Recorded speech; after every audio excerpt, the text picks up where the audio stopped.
الرجيم بسم الله الرحمن الرحيم بسم الله الرحمن الرحيم الحمد لله رب العالمين والصلاة والسلام على رسوله الأمين وعلى آله وأصحابه أجمعين ومن تبعهم بإحسان إلى يوم الدين أما بعد رب اشرح لي صدري ويسر لي أمري واحلل عقدة من لساني يفقه قولي ربي زدني علما السلام عليكم ورحمة الله وبركاته அன்பிற்குரித்தான சகோதர சகோதரிகளே, இஸ்லாம் உடன்பிறப்புகளே, அல்ஹம்துலில்லாஹ், அல்லாஹ்வின் அருளால் சென்ற மாதம் நாம் பார்த்த அந்த தலைப்பினுடைய தொடர்ச்சியை இப்பொழுது இன்றைய தினம் இன்ஷா அல்லாஹ் நாம் தொடரப் போகிறோம். ரிசுக்கில், பொருளாதாரத்தில், செல்வத்தில் அபிவிருத்தி, பரக்கத் ஏற்படுவதற்கு என்னென்ன வழிகள் நமக்கு காட்டப்பட்டிருக்கிறது. குர்ஆன் ஹதீஸின் அடிப்படையில், குர்ஆன் சுன்னாவினுடைய ஒளியில் பொருளாதாரத்தில் பரக்கத் ஏற்படுவதற்கு நாம் எப்படியெல்லாம் வழிகாட்டப்பட்டிருக்கிறோம். இதில் பல செய்திகள் உள்ளது, பல விஷயங்கள் உள்ளது. ஆனால் நம்ம சென்ற உரையில் பார்த்த விஷயங்கள் எத்தனை விஷயங்கள் பார்த்தோம் சொல்லுங்க, சரியா சொல்லுங்க. சென்ற மாதம் எத்தனை விஷயம் பார்த்தோம்? போன மாதம் வந்தவங்க யாரும் வரலையா? அது போன மாதம் அப்படிங்கிறீங்களா? ஒரே ஒரு விஷயத்தை பற்றி மட்டும்தான் முழுமையாக நம்ம ரொம்ப விரிவாக பார்த்தோம். தக்குவா. தக்குவா எனக்கூடிய இறையச்சத்திற்கு அல்லாஹ் சுப்ஹானஹு வ தஆலா ரிசுக்கை வாக்களித்திருக்கிறான் என்பதை பற்றியான செய்தியிலே பார்த்தோம். அதை தொடர்ந்து உள்ள விஷயங்கள் அடுத்தடுத்த வாரங்களில் பார்ப்போம்னு சொன்னோம். இதனுடைய மைய கருத்து ஒரு திருமறை வசனம், சூரா தலாக்குடைய வசனம், வமன் யத்தகில்லாஹ யஜ்அல் லஹு மக்ரஜா வயர்ஸுக்ஹு மின் ஹைஸு லா யஹ்தஸிப். அல்லாஹ்வை யார் அஞ்சி வாழ்கிறார்களோ, இறைவனை பயந்து யார் வாழ்கிறார்களோ அவர்களுக்கு அல்லாஹ் சுப்ஹானஹு வ தஆலா உணவளிக்கிறான். அவர்களுக்கு எல்லா விதமான சிரமங்களை விட்டும் அவர்களுக்கு விடிவை ஏற்படுத்துகிறான். அவர்கள் எதிர்பாராத விதத்திலிருந்து அல்லாஹ் அவர்களுக்கு உணவளிக்கிறான், ரிசுக்கை கொடுக்கிறான் என்ற ஒரு வசனத்தை முன்வைத்து இதை தாண்டி நிறைய செய்திகளை நம்ம பார்த்தோம். தக்குவா எனக்கூடிய அல்லாஹ்வுடைய பயம், இறையச்சம் இருந்தால் அவர்களுடைய ரிசுக்குக்கு அல்லாஹ் பொறுப்பேற்றுறான். அதற்கு என்னென்ன ரீதியில் என்னென்ன வசனங்கள் எல்லாம் நமக்கு சொல்லப்பட்டது, என்னென்ன ஹதீஸ்கள் எல்லாம் சொல்லப்பட்டதுங்கிறதெல்லாம் நம்ம பார்த்தோம். சில மார்க்கறிஞர்களுடைய வழிகாட்டுதல்கள், செய்திகள் எல்லாம் நம்ம பார்த்தோம். அல்ஹம்துலில்லாஹ். அதை தொடர்ந்து இன்றைக்கு கூடுதலான சில செய்திகளை இன்ஷா அல்லாஹ் இந்த தலைப்பின் கீழே நம்ம தொடர போகிறோம். இரண்டாவதாக நாம் இதில் பார்க்க போவது ரிசுக் அதிகரிக்கப்படுவதற்கு நாம் செய்ய வேண்டிய இரண்டாவது முயற்சி என்ன அப்படின்னு சொன்னால், கஸ்ரத்து தௌபா வல் இஸ்திக்ஃபார். அல்லாஹ்விடத்தில் அதிகமாக பாவ மன்னிப்பு கேட்பதால், தௌபா செய்வதால், நமது பாவத்தை நினைத்து தௌபா செய்வதாலும், நமது குற்றங்களை இறைவன் மன்னிக்க வேண்டும் என்பதற்காக இஸ்திக்ஃபார் செய்வதாலும் நமக்கு ரிசுக் அதில் எழுதப்பட்டிருக்கிறது. நம்மளுடைய புரிதல் தான் என்ன, நான் வேலை செஞ்சால், நான் முயற்சி செஞ்சால், நான் கடையில் இருந்து வியாபாரம் செஞ்சால் அதனால் மட்டும்தான் நமக்கு பொருளாதாரம், வியாபாரம் நமக்கு அல்லாஹ் தஆலா தருகிறான் என்பதான் நினைக்கிறோம். அதை அல்லாஹ் சுப்ஹானஹு வ தஆலா ஒரு காரணமாக வைத்திருக்கிறான். ஆனால் நமக்கான ரிசுக்கை அல்லாஹ் எதை வைத்து எழுதுகிறான், எதை வைத்து முடிவு செய்கிறான், எதை வைத்து அதிகப்படுத்துகிறான், எதை வைத்து சுருக்குகிறான் என்பதை பற்றி தெரிந்து கொள்ள வேண்டும் என்று சொன்னால் அல்லாஹ் திருமறையில் சொல்வதை வைத்து தான் தெரிந்து கொள்ள முடியும். அல்லாஹ் சுப்ஹானஹு வ தஆலா நம்மை வியாபாரம் செய்வதற்கு நமக்கு வழிகாட்டியிருக்கிறான். அஹல்லல்லாஹுல் பைஅ வ ஹர்ரம ரிபா. அல்லாஹ் வியாபாரத்தை உங்களுக்கு ஹலாலாக்கி இருக்கிறான், வட்டியை ஹராமாக்கி இருக்கிறான். வட்டி இல்லாமல் வியாபாரம் செய்யுங்கள் என்று அல்லாஹ் நமக்கு வழிகாட்டுகிறான். அல்லாஹ் வியாபாரத்தின் மூலமாக செல்வத்தை நீங்கள் தேடிக்கொள்ளலாம் என்று சொல்லக்கூடிய ரப்பு எதன் மூலமாக ரிசுக் உங்களுக்கு விஸ்திரப்படுத்தப்படும், விசாலமாக்கப்படும் என்பதையும் இறைவன் சொல்லி காட்டக்கூடியதை நாம் திருமறையில் பார்க்க முடிகிறது. அந்த அடிப்படையில் பாருங்கள், ஒரு திருமறை வசனம், அழகான ஒரு திருமறை வசனத்தை வைத்து நாம் அதை தெரிந்து கொள்ள முடியும். இதற்கு இமாம் குர்துபி ரஹ்மத்துல்லாஹி அலைஹி அவர்கள் சொல்லக்கூடிய ஒரு செய்தியும் இந்த இடத்துல நம்ம பார்க்க முடியும். இமாம் குர்துபி என்பது தஃப்சீர் நூல்களில், தஃப்சீர் குர்துபி என்பது முக்கியமான ஒரு தஃப்சீர் நூல். உம்மஹாத்து தஃபாசீர் என்று சொல்லப்படும். இதை பல சந்தர்ப்பங்களில் நாம் சொல்லியிருக்கலாம். அதாவது சில தஃப்சீர் நூல்கள் தஃப்சீர்களுடைய தாய் என்று சொல்லப்படும். ஹதீஸ் நூல்களில் ஒரு 6 ஹதீஸ் நூல்களை சிஹாவ் சித்தா அல் குத்துபு சித்தா என்று சொல்லப்படும். 6 சஹீஹான ஹதீஸ் கிரந்தங்கள் என்பது சொல்லப்படும். உதாரணத்துக்கு அதில் நாம் சொல்வதாக இருந்தால் சஹி புகாரி, சஹி முஸ்லிம், ஜாமிய திர்மிதி, சுனன் இப்னு மாஜா, அதே போன்று சுனன் அபு தாவூத், சுனன் நசஇ, இந்த 6 ஹதீஸ் நூல்கள் ஆதாரபூர்வமான அதிகமான ஹதீஸ்கள் ஆதாரபூர்வமான ஹதீஸ்களாக இருக்கக்கூடியது.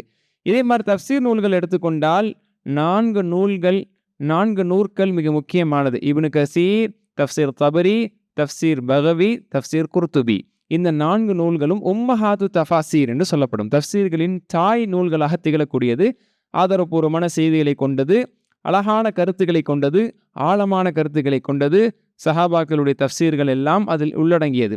அந்த தஃப்சீர் நூல்கள் 4 நூற்களில் ஒரு நூலாகிய தஃப்சீர் குர்துபி, அதில் ஒரு வசனத்தின் கீழே இமாம் குர்துபி ரஹ்மத்துல்லாஹி அலைஹி ஒரு சிறிய சம்பவத்தை எழுதிவிட்டு ஒரு வசனத்தினுடைய விளக்கத்தில் அதை எழுதுறாங்க. அது பொருத்தமானது, அந்த இடத்தில் அது பொருத்தமானது என்ற ரீதியில் எழுதுறாங்க. என்ன அப்படின்னு சொன்னால், ஷக்கா ரஜுல் இலல் ஹசன், அதாவது ஹசன் பஸ்ரி ரஹ்மத்துல்லாஹி அலைஹி அவர்களிடத்தில் ஒரு மனிதர் தனக்கு ஏற்பட்ட ஒரு துன்பம், ஒரு பாதிப்பை குறித்து. ஹசன் பஸ்ரி ரஹ்மத்துல்லாஹி அலைஹி ரொம்ப முக்கியமானவங்க வரலாறுல, தாபியின்களில் பேர் சொல்லத்தக்க மிகப்பெரிய ஒரு மார்க்கறிஞர் என்று சொன்னால் ஹசன் பஸ்ரி ரஹ்மத்துல்லாஹி அலைஹி சிறந்த ஒரு கல்விமான் என்று சொல்லலாம்.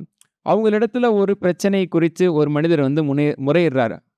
ஆலிம் பெருமக்களாக இருக்கும் பட்சத்திலே, சிறந்த கல்விமான்களாக இருக்கும்போது அவங்க கிட்ட வந்து சொல்லுவாங்க, எனக்கு இப்படி ஒரு பிரச்சனை இருக்கு, நான் என்ன செய்யலான்னு கேட்பாங்க. இன்றைக்கி நம்ம கேட்குறோம், நல்ல கல்வி உள்ள அறிஞர்களிடத்தில் நம்ம கேட்குறோம். அப்படி கேட்கும் போது ஃபகால் லஹு, ஹசன் பஸ்ரி சொன்னாங்க, இஸ்தக்ஃபிரில்லா, அல்லாஹ் இடத்துல பாவ மன்னிப்பு கேளுங்க, இஸ்திஃபார் செய்யுங்க அப்படின்னு சொல்கிறாங்க. வஷக்கா ரஜுலுன் ஆஹர் இலைஹி அல் ஃபக்ர், இன்னொரு மனிதர் எனக்கு ரொம்ப ஏழ்மையாகவே இருக்குது, என்ன செஞ்சாலும் ஒரு பொருளாதாரத்தில் ஒரு தன்னிறைவை அடைய முடியலை, ரொம்ப கஷ்டப்படுறேன்னு சொல்கிறாங்க. அவரிடத்துலையும் இவங்க சொல்கிறாங்க இஸ்தக்ஃபிரில்லா, அல்லாஹ் இடத்துல பாவ மன்னிப்பு கேளுங்கன்னு சொல்கிறாங்க. இன்னொரு மனிதர் வந்து சொல்கிறாரு, உதுல்லாஹ் ஐயர்சுகனி வலத், எனக்கு குழந்தை பாக்கியம் இல்லாமல் இருக்குது, அதனால் எனக்கு குழந்தை பாக்கியம் ஏற்படுறதுக்காக நீங்கள் துவா செய்யுங்க அப்படின்னு சொல்கிறார். அதற்காக எனக்கு நீங்கள் துவா செய்யுங்க, குழந்தை பாக்கியம் இல்லாமல் நான் நீண்ட நாட்களாக இருக்கிறேன்னு சொல்லும் போது அவரிடத்துல ஹசன் பஸ்ரி சொல்கிறாங்க இஸ்தக்ஃபிரில்லா, அல்லாஹ்ட்ட நீங்கள் பாவ மன்னிப்பு கேளுங்க அப்படின்னு சொல்கிறாங்க. இன்னொரு மனிதர் வந்து அவருடைய தோட்டத்தில் இருக்கக்கூடிய செடிகள், மரங்கள் அது வறண்டதாக இருக்கிறது, அது காய்ந்ததாக இருக்கிறது, செழிப்பாக அது வந்து கனிகளை தரவில்லை, அது பூத்து குலுங்கவில்லை என்று சொல்லி அதை சொல்கிறாங்க. இதுக்காக நீங்கள் துவா செய்யுங்க அப்படின்னு சொல்கிறாங்க. அப்போவும் ஹசன் பஸ்ரி ரஹ்மத்துல்லாஹி இஸ்தக்ஃபிரில்லா, அல்லாஹ்ட்ட பாவ மன்னிப்பு கேளுங்க அப்படின்னு சொல்கிறாங்க. இப்படி இருக்கும் பொழுது ரபீ பின் சபீஹ் ரஹ்மத்துல்லாஹி அலைஹி இவங்க சொல்கிறாங்க, கேட்குறாங்க, ஹசன் பஸ்ரி ரஹ்மத்துல்லாஹி அலைஹி பார்த்து கேட்குறாங்க, 4 நபர்கள் வந்தாங்க, 4 பிரச்சனையோடு வந்தாங்க. ஒருவர் அவருடைய முதல் பிரச்சனையை சொன்னார், குடும்பத்தில் இருக்கக்கூடிய ஒரு பிரச்சனையை சொன்னார். 2வது மனிதர் அவருக்கு பொருளாதாரத்தை பற்றி, ஏழ்மையை பற்றி சொன்னார். 3வது மனிதர் குழந்தை பாக்கி இல்லைன்னு சொன்னார். 4வது மனிதர் தோட்டத்தில் வந்து செடிகள் எல்லாம் ஒழுங்காக முளைக்கிறது இல்லைன்னு சொன்னார். எல்லாத்துக்குமே நீங்கள் அதுக்கு சம்மந்தப்பட்ட தீர்வாக ஏதேனும் சொல்ல வேண்டும் என்று எதிர்பார்த்து வந்தவங்கள்ட்ட இஸ்தக்ஃபிரில்லா, இஸ்தக்ஃபிரில்லா, இஸ்தக்ஃபிரில்லா, இஸ்தக்ஃபிரில்லா, 4 பேருக்கு ஒரே பதில் தான், அல்லாஹ்ட்ட பாவ மன்னிப்பு கேளுங்க. இதுக்கு என்ன பொருள், எந்த அடிப்படையில் இப்படி சொன்னீங்க அப்படின்னு கேட்கும்போது ஹசன் பஸ்ரி ரஹ்மத்துல்லாஹி அலைஹி சொன்னாங்க, மா குல்து மின் இன்தி ஷைஆ, என் தரப்பிலிருந்து நான் எதையும் சொல்லலை, என் சொந்த கருத்தாக என் தரப்பிலிருந்து நான் எதையும் சொல்லவில்லை. இன்னல்லாஹ் அஸ்ஸ வஜல் யகூல் ஃபி சூரத்தி நூஹ், சூரா நூஹ்ல அல்லாஹ் தான் சொல்கிறான். சூரா நூஹ்ல அல்லாஹ் தான் சொல்கிறான், ஃபகுல் தஸ்தக்ஃபிரு ரப்பக்கும் இன்னஹு கான கஃபாரா யுர்சிலிஸ் ஸமாஅ அலைக்கும் மித்ராரா வயும்திதுக்கும் பிஅம்வாலின் வபனீன வயஜஅல் லக்கும் ஜன்னாத்தின் வயஜஅல் லக்கும் அன்ஹாரா என்று சூரா நூஹ்ல அல்லாஹ் தஆலா, சூரா நூஹ் என்பது 70வது அத்தியாயம், அதில் 10வது வசனம், 11வது வசனம், 12வது வசனம், இந்த 3 வசனங்களிலும் அல்லாஹ் சுப்ஹானஹு வ தஆலா சொல்கிறான், ஃபகுல் துஸ்தக்ஃபிரு ரப்பக்கும், உங்கள் இறைவனிடத்தில் பாவ மன்னிப்பு கேளுங்கள், இஸ்திக்ஃபார். உங்கள் இறைவனிடத்தில் உங்கள் பாவத்தை நினைத்து இறைவன் மன்னிக்க வேண்டும் என்று மன்றாடுங்கள், அவன் மன்னிப்பாளன். யுர்சிலிஸ் ஸமா அலைக்கும் மித்ராரா, வானிலிருந்து உங்களுக்கு மழை பொழிவிப்பான். நீங்கள் பாவ மன்னிப்பு கேட்டால் அல்லாஹ் வானத்திலிருந்து மழை பொழிவிப்பான். அல்லாஹ் அதோடு அதை ரிலேட் பண்ணுறான். ரப்பு தானே மழை பொழிவிக்கிறான். நம்மளை பொறுத்த மட்டில் மழை பொழிகிறது. கோடை காலத்தில் எப்போதாவது பெய்யும். மழை காலத்தில் நமக்கு மழை என்பது எப்போதும் கிடைக்கும். அது ஒரு காலத்துல சூழ்நிலைக்கு ஏற்றவாறு வருவதாக நம்ம பார்க்கிறோம். அல்ல அதுக்கான காரணத்தை சொல்றான். நீங்க பாவ மன்னிப்பு கேளுங்க, மழை பொழிவிக்கிறேன். பாவ மன்னிப்பு கேட்டால் இறைவன் மழை பொழிவிப்பான். யும்திதுக்கும் பி அம்வாலின், ஏழ்மை சொன்னார்ல, உங்களுக்கு அல்லாஹ் பொருளாதாரத்தை அதிகப்படுத்துவான். யும்திதுக்கும் பி அம்வால் என்று சொன்னால் அம்வால் மால், செல்வம். உங்களுடைய செல்வத்தை அல்லாஹ் அதிகப்படுத்துவான். வபனீன், குழந்தை பாக்கியங்களை கொடுப்பான். அல்ல இடத்துல பாவ மன்னிப்பு கேட்டா உங்க செல்வத்தை அதிகரிப்பான், உங்களுக்கு குழந்தை பாக்கியத்தை கொடுப்பான். வயஜஅல்லகும் ஜன்னாத்தின், உங்களுக்கு தோட்டங்களை எல்லாம் ஏற்படுத்தி தருவான். அப்படின்னா உங்களுடைய தோட்டங்கள், துறவுகள் இது எல்லாம் செழிப்பாக்கப்படும். அதுல உங்களுக்கு காய்கனிகள் எல்லாம் நன்றாக கிடைக்கும். வயஜஅல்லகும் அன்ஹாரா, ஆறுகளை ஓடச் செய்வான். ஆக நீங்க பாவ மன்னிப்பு கேட்டா இது நூஹ் அலைஹிஸ்ஸலாம் அவங்க சமூகத்துக்கு சொல்ல வேண்டும் என்று இறைவன் அவர்களுக்கு சொன்ன வஹி செய்தி. அதை சூரத்து நூஹிலே அல்லாஹ் நமக்கு குரானில் சொல்லி காட்டுகிறான். ஆக அல்லாஹ்விடத்தில் பாவ மன்னிப்பு கேட்கிறவங்களுக்கு இது எல்லாமே நடக்கும். அல்லாஹ் பொருளாதாரத்தை அதிகப்படுத்துவான், செல்வத்தை அதிகப்படுத்துறான், ஏழ்மையை போக்குறான், குழந்தை பாக்கியத்தை கொடுக்குறான். ஆக அதுக்காக எடுக்கக்கூடிய முயற்சிகள், சிகிச்சைகள் அல்லது அதற்காக நாம் எடுக்கக்கூடிய மற்ற விதமான ஈடுபாடுகள் என்பது ஒரு பக்கம் இருந்த போதிலும் இறை உதவி எதில் அது நிர்ணயிக்கப்பட்டிருக்கிறது, எழுதப்பட்டிருக்கிறது என்று சொன்னால் அல்லாஹ்விடத்தில் உருகி நம்ம பாவ மன்னிப்பு கேட்கிறது. அதில் தான் அல்லாஹ் நம்ம மீது இறக்கப்பட்டு அந்த குழந்தை பாக்கியத்தை கொடுத்துட்றான். அதில் தான் அல்லாஹ் தஆலா இறக்கப்பட்டு செல்வத்தில் பரக்கத்தை ஏற்படுத்திடுறான். ரொம்ப கஷ்டப்பட விடாமல், பிறர்கிட்ட கையேந்தக்கூடிய நிலைமை இல்லாமல் ஒரு தன்னிறைவை, ஒரு செல்ஃப் சஃபிஷியன்ட்னு சொல்லுவோம், அப்படிப்பட்ட ஒரு நல்ல நிலைக்கு அல்லாஹ் அவர்களை கொண்டு வருகிறான். அவர்களுக்கு வியாபாரத்தில் அபிவிருத்தியை ஏற்படுத்துகிறான். அந்த பாவ மன்னிப்பு என்பதை அதற்கு அல்லாஹ் சுப்ஹானஹு வ தஆலா வழியாக வைத்திருக்கிறான் என்பதை மாஷா அல்லாஹ் இந்த வசனத்தினுடைய பின்னணியிலே மார்க்கறிஞர்கள் குறிப்பிடக்கூடுவதை நாம் பார்க்க முடியும். அல்ஹம்துலில்லாஹ். சூரா நூஹுடைய 10, 11, 12 இந்த கருத்து நமக்கு தருது. அதே மாதிரி இப்னு கஸீர் ரஹ்மத்துல்லாஹி அலைஹி சொல்லுவாங்க. இப்போ சூரா நூஹுடைய தஃப்சீரினுடைய அடிப்படையில் தஃப்சீர் குர்துபி பார்த்தோம். தஃப்சீர் இப்னு கஸீர் அதுவும் மிக முக்கியமான தஃப்சீர். அதை பற்றி நான் சொல்லவே தேவையில்லை. எல்லாரும் அறிந்த முதல் இடத்தில் இருக்கக்கூடிய ஒரு ஆதாரபூர்வமான அழகான ஹதீஸ், ஒரு தஃப்சீர் நூல். அதில் இப்னு கஸீர் ரஹ்மத்துல்லாஹி அலைஹி என்ன விளக்க சொல்கிறாங்க? இன் துபுத்தும் இலல்லாஹி வஸ்தக்ஃபிர்துமூஹு, அல்லாஹ்விடத்தில் நாம் செய்த பாவங்களுக்காக அல்லாஹ்விடத்தில் நாம் பாவ மன்னிப்பு கேட்டு அவனிடத்தில் இஸ்திக்ஃபார் செய்தால் அல்லாஹ் சுப்ஹானஹு வ தஆலா அல்லாஹ் ரிஸ்கை நமக்கு அதிகப்படுத்துவான், நமக்கு பொருளாதாரத்தை ஏற்படுத்தி தருவான். அஸ்காக்கும் மின் பரக்காத்தி சமா, வானிலிருந்து நமக்கு நீரை பொழிவிப்பான், மழையை பொழிவிப்பான், நமக்கு பூமியிலிருந்து செடி கொடிகளை எல்லாம் முளைவித்து நம்மளுக்கான உணவை ஏற்படுத்துவான், விளைச்சல் நிலங்களை அதிகப்படுத்துவான். நமது கால்நடைகள், ஆடு, மாடு, ஒட்டகங்கள் போன்ற கால்நடைகளினுடைய மடுவிலே அதிகமான பாலை ஏற்படுத்தி நமக்கான உணவை அதன் மூலமாக ஏற்படுத்தி தருவான், குழந்தை பாக்கியத்தை ஏற்படுத்தி தருவான். இது அல்லாஹ்வுடைய வாக்குறுதி. ஆக நமக்கு எங்கெதெல்லாம் ரிஸ்க் கிடைக்கும் எல்லாத்தையுமே சொல்கிறாங்க. வானத்திலிருந்து மழையும் கிடைக்கும், பூமியிலிருந்து செடி கொடிகளும் கிடைக்கும், கால்நடைகளும் அதிகப்படுத்தப்படும், கால்நடைகள் மூலமாக நம்மளுக்கு பாலும் அதிகமாக கிடைக்கும். அதே மாதிரி குழந்தை பாக்கியங்கள் ஏற்படும். ஒரு மனிதனுக்கு தேவையான வெல்த் இதுதான். ஒரு மனிதனை சுற்றி இருக்கக்கூடிய எல்லா விதமான ரிஸ்க்கு, ப்ரொவிஷன் இதுதான். இது எல்லாமே கிடைக்கிறதுக்கு அல்லாஹ் நம்மளிடமே எதிர்பார்க்கக்கூடிய ஒரு நிபந்தனை அல்ல. என்னிடத்தில் பாவ மன்னிப்பு கேளுங்க, செஞ்ச தப்பை உணர்ந்து நீங்கள் மன்னிப்பு கேளுங்க, உங்கள் மீது நான் என்னுடைய அருளை கொட்டுகிறேன் என்பதுதான் இதனுடைய பொருள் என்பதாக இந்த வசனத்தினுடைய பின்னணியிலிருந்து மாஷா அல்லாஹ் தஃப்சீர் இப்னு கஸீர், தஃப்சீர் குர்துபி போன்ற சிறந்த தஃப்சீர் நூல்களிலிருந்து தெரிந்து கொள்ள முடிகிறது. இப்னு அப்பாஸ் ரதியல்லாஹு சொல்லுவாங்க, இப்னு அப்பாஸ் ரதியல்லாஹு சொல்லுவாங்க, மன் லஸிமல் இஸ்திக்ஃபார். இப்னு அப்பாஸ் ரதியல்லாஹுடைய கூற்று இது. இந்த செய்தி அஹ்மதில் பதிவாயிருக்கு. முஸ்னத் அஹ்மதில் சஹீஹான செய்தியாக இப்னு அப்பாஸ் ரதியல்லாஹுடைய கூற்றாக இது பதிவாயிருக்கு. ரசூல் ஸல்லல்லாஹு அலைஹி அவர்கள் சொன்னார்கள். இது ஹதீஸ். ரசூல் ஸல்லல்லாஹு அலைஹி அவர்கள் சொன்ன செய்தி இப்னு அப்பாஸ் ரதியல்லாஹு பதிவு செய்கிறாங்க. மன் லஸிமல் இஸ்திக்ஃபார், யார் இஸ்திக்ஃபாரை பற்றி பிடித்துக் கொள்வாரோ அப்படிங்கிறாங்க. லஸிம என்று சொன்னால் தொடர்ச்சியாக ஒரு விஷயத்தை செய்கிறது. இஸ்திக்ஃபார் என்பதில் லஸிமங்கிற வார்த்தை ரொம்ப முக்கியமானது. லஸிம என்று சொன்னால் தொடர்ச்சியாக உணர்ந்து அதை கடைபிடிப்பாரோ என்று பொருள். அல்லாஹ்ட்ட நம்ம பாவ மன்னிப்பு கேட்குறோம் அப்படிங்கிறது. இஸ்திக்ஃபாருங்கிறது என்ன? தொழுது முடிச்சதுக்கப்புறம் சொல்கிறோம் பார்த்தீங்களா, அஸ்ஸலாமு அலைக்கும் வரஹ்மத்துல்லாஹ், அஸ்ஸலாமு அலைக்கும் வரஹ்மத்துல்லாஹ், அஸ்தக்ஃபிருல்லாஹ், அஸ்தக்ஃபிருல்லாஹ், அஸ்தக்ஃபிருல்லாஹ்னு சொல்கிறோம். அதுக்கு பேர் இஸ்திக்ஃபார் தான். தொழுத உடனே அந்த இடத்துல அல்லாஹ்ட்ட நம்ம மன்னிப்பு கேட்கணும்னு அந்த இடத்துல இஸ்திக்ஃபார் வைக்கப்பட்டிருக்குது. அந்த இஸ்திக்ஃபாராக அதை நம்ம ஃபீல் பண்ணுறதில்ல. தன்னால் என்ன செஞ்சிடறோம், அஸ்தக்ஃபிருல்லாஹ், அஸ்தக்ஃபிருல்லாஹ், அஸ்தக்ஃபிருல்லாஹ்னு சொல்லி யா அல்லாஹ் என்ன மன்னிச்சிரு, யா அல்லாஹ் என்ன மன்னிச்சிருன்னு சொல்கிறோம். யா அல்லாஹ் உன்ட்ட மன்னிப்பு கேட்குறேன்னு சொல்கிறோம். ஆனால் அதை உணர்ந்து சொல்கிறவனே இல்லை. யார்கிட்டையுமே நம்ம உணராமல் சாரி சொல்லிட மாட்டோம். ஒரு மனிதர்கிட்ட சாரி கேட்குறேன்னா நான் தப்பு செஞ்சேன்னு உணர்ந்தாதான். சாரி கேளு, ஏன் கேட்காம நிற்கிறேன், ஏன் ஜட மாதிரி நிற்கிறேன், ஏன் கேட்க மாட்டுக்கிறார் அப்படின்னா, நான் தப்பு பண்ணல, நான் ஏன் கேட்கணும், தப்பு நான் சாரி கேட்க வேண்டிய இடத்துல இல்லை, அதனால நான் ஏன் கேட்கணும். மனுஷன் வந்து சாரி அவ்வளோ சீக்கிரம் கேட்டுற மாட்டான். ஒரு மனுஷனுக்கு முன்னாடி அதுக்கு ஈகோ காரணம் இருக்கலாம், அல்லது புரிதலின்மை இருக்கலாம், ஒரு அண்டர்ஸ்டாண்டிங் இல்லாமல் இருக்கலாம், அல்லது அவனுடைய குணமாக இருக்கலாம். ஆனால் ஒரு மனிதன் சாரி கேட்குறான், என்னை மன்னிச்சிருங்கன்னு சொல்கிறான்னா உணர்ந்துட்டான்னு அர்த்தம். அப்போ நான் மன்னிப்பு கேட்குறான்னு அர்த்தம். அப்போ தான் ஒரு மனிதன் என்னை மன்னித்து விடுங்கள், நான் தவறாக செய்து விட்டேன், ஐ எம் சாரி, நான் வந்து இதை நினச்ச நான் மன வருந்துறேன் அப்படிங்கிற ஒரு வார்த்தையை பயன்படுத்த முடியும். இறைவனிடத்திலும் நம்ம மன்னிப்பு கேட்குறோம், பல தடவைகள் மன்னிப்பு கேட்குறோம். ஆனால் அதை புரியாமல் கேட்குறோம். தொழுது முடிச்ச உடனே 3 தடவை அஸ்தக்ஃபிருல்லாஹ் அஸ்தக்ஃபிருல்லாஹ் அஸ்தக்ஃபிருல்லாஹ் சொல்கிறோம். ஐ சீ ஃபர்கிவ்னஸ் இன் யூ அப்படின்னு நம்ம அல்லாஹ்ட்ட சொல்கிறோம். யா அல்லாஹ் உன் இடத்துல பாவ மன்னிப்பு கேட்குறேன்னு சொல்கிறோம். ஆனால் அதை உணராமல் தான் சொல்லிட்டு இருக்கோம். ஏன்னா அது இஸ்திஃபார் என்ற ஒரு ரீதியில் நம்மள்ட்ட இல்லை.